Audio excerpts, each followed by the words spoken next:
নমস্কাৰ বন্ধুসকল, আজি প্ৰজ্ঞান ইউনিভাৰ্ছ চেনেলত আপোনালোকক সকলোকে মই স্বাগতম জনাইছোঁ, য'ত আমি আপোনাক জ্যোতিষৰ সৈতে জড়িত আচৰিত গোপন কথা আৰু সমাধান পাম।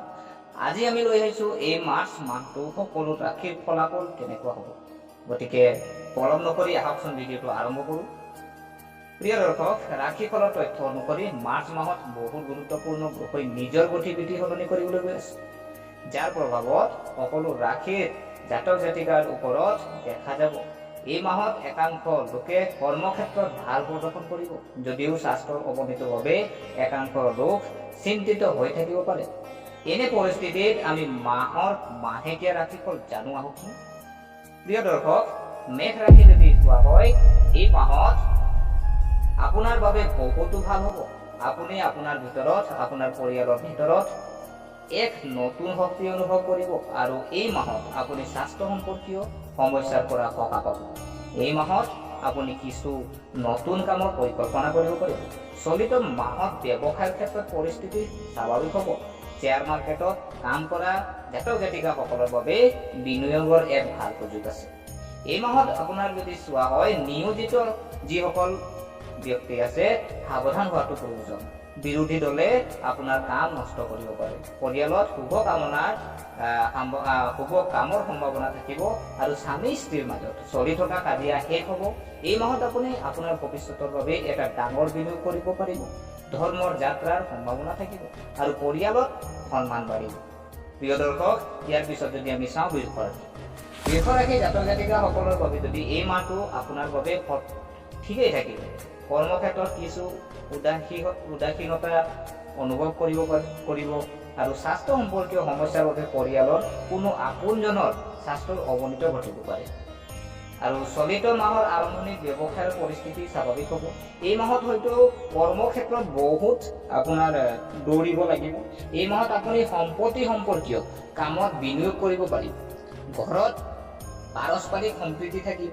এই মাহত হয়তো কিছু বিশেষ কামৰ বাবে পৰিয়াল আৰু ল'ৰা ছোৱালীৰ সৈতে দীঘলীয়া যাত্ৰা কৰিব লাগিব।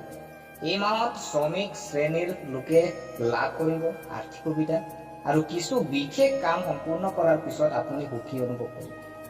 এই মাৰ্চ মাহত বাহন আদি চলোৱাৰ সময়ত আপুনি সাৱধান হ'ব। শ্বেয়াৰ মাৰ্কেটত কাম কৰা যিসকল জাতক জাতিকা আছে, লাভৰ সম্ভাৱনা থাকিব আৰু যিকোনো ব্যক্তিক বেছি বিশ্বাস কৰিলে এই মাহত আপোনাৰ বাবে সমস্যাৰ সৃষ্টি হ'ব পাৰে।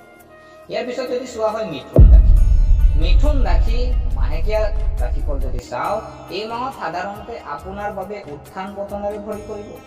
এই মাহত পৰিয়ালত দেখা যাব স্বাস্থ্য সম্পৰ্কীয় সমস্যা।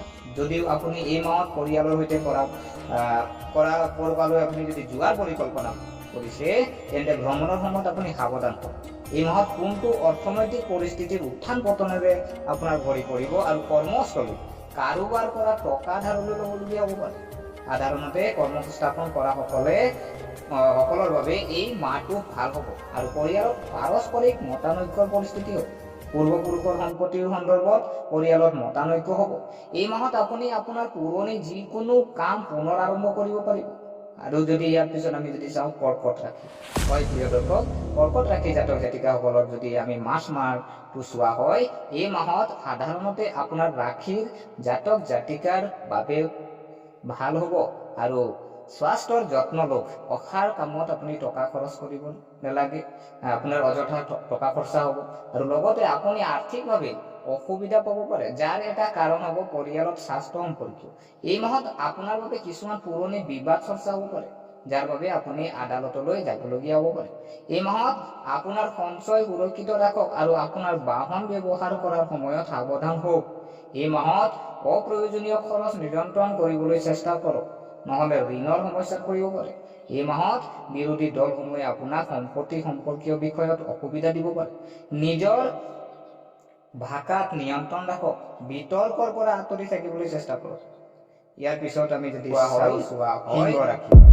সিংহ ৰাশিৰ যদি মাহেকীয়া ৰাশিফল যদি আমি চাওঁ, আপোনাৰ ৰাশিৰ জাতক জাতিকাৰ বাবে এই মাহটো ভাল হ'ব। এই মাহত ঘৰত আলহী অহা যোৱা কৰিব পাৰে আৰু পৰিয়ালত শুভ কাম কাজ সংঘটিত হোৱাৰ সম্ভাৱনা থাকিব। কিছুমান বিশেষ কামৰ বাবে বাহিৰত আপুনি ভ্ৰমণলৈ যাব পাৰে আৰু পৰিয়ালত পাৰস্পৰিক সম্প্ৰীতি হ'ব। পুৰণি মতানৈক্যৰ সমাধান হ'ব। চলিত মাহত ব্যৱসায়ত লাভৰ সম্ভাৱনা থাকিব।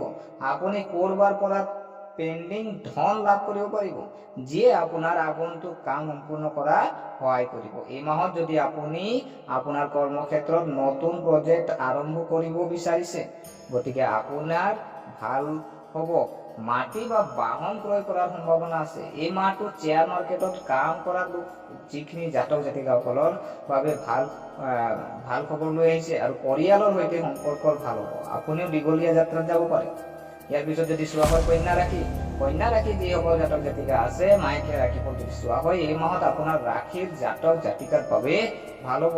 যদিও পৰিয়ালত স্বাস্থ্য সম্পৰ্কীয় সমস্যা দেখা যাব, এই মাহত কোনো অসাৰ কামত জড়িত নহ'ব, নহ'লে আপুনি বৃহৎ লোকচানৰ সন্মুখীন হ'বলগীয়া হ'ব পাৰে।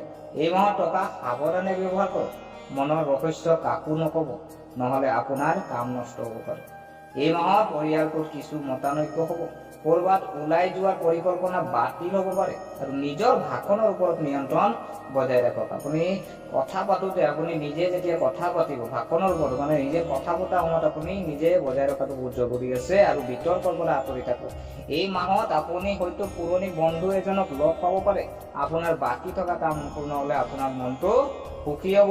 কৰ্মস্থানত থকাসকলৰ বাবে এইটো এটা মাহত সাৱধান হ'ব লাগে আৰু বিষয়াৰ সৈতে মতানৈক্য বৃদ্ধি নকৰিব, নহ'লে কৰ্মক্ষেত্ৰত লোকচানৰ সন্মুখীন হ'বলগীয়া হ'ব পাৰে। ইয়াৰ পিছত আমি যদি চাওঁ তুলা ৰাশি যদি চোৱা হয়, আজি আপোনাৰ মাৰ্চ মাহৰ যদি আমি তুলা ৰাশিৰ যদি ফলাফল যদি চোৱা হয়, কিছুমান কামৰ সন্দৰ্ভত কৰ্মক্ষেত্ৰত আপোনাৰ মানুহৰ সৈতে আপোনাৰ মতানৈক্য বৃদ্ধি পাব পাৰে, কিন্তু অৰ্থনৈতিকভাৱে আৰ্থিকভাৱে আপোনাৰ এই মাহটো আপোনাৰ বাবে ভাল হ'ব। আপোনাৰ পুৰণি ঋণ আদি এই মাহত ক্লিয়াৰ কৰিব পাৰিব, যাৰ বাবে আপুনি যথেষ্ট আৰাম অনুভৱ কৰিব। এই মাহত আপুনি কিছু নতুন কাম আৰম্ভ কৰিব পাৰিব। সম্পত্তি সম্পৰ্কীয় কামৰ পৰা আপুনি সুবিধা লাভ কৰিব।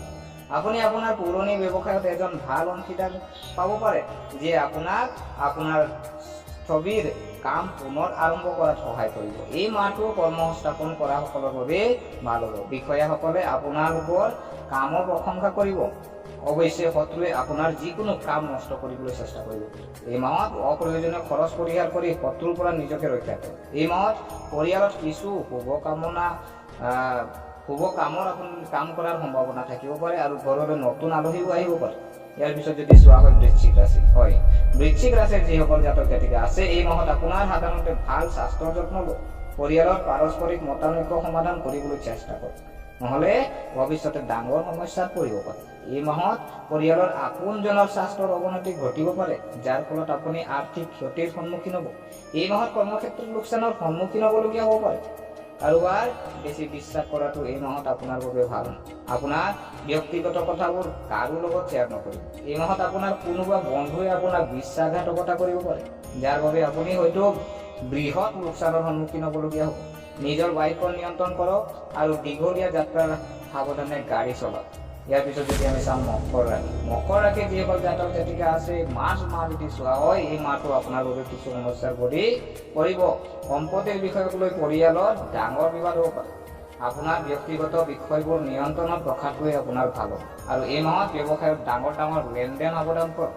যিকোনো ব্যক্তিক অন্ধভাৱে বিশ্বাস কৰাটো এই মাহত আপোনাৰ বাবে অতি ক্ষতিকাৰক হ'ব। এই মাহত আপুনি স্বাস্থ্য সম্পৰ্কীয় সমস্যাৰ পৰা সকাহ পাব পাৰে।